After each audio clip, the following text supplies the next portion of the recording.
East Asia update. Tensions escalate over China-Japan air encounters in East China Sea.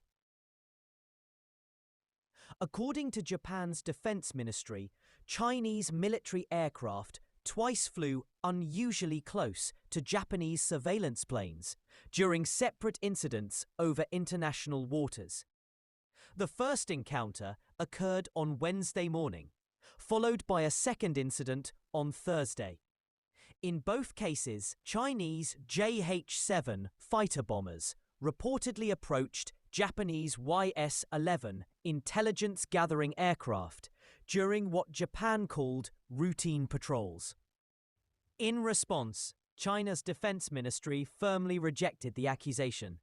Spokesperson Zhang Bin stated on Sunday that it was the Japanese reconnaissance aircraft that entered China's air defense identification zone.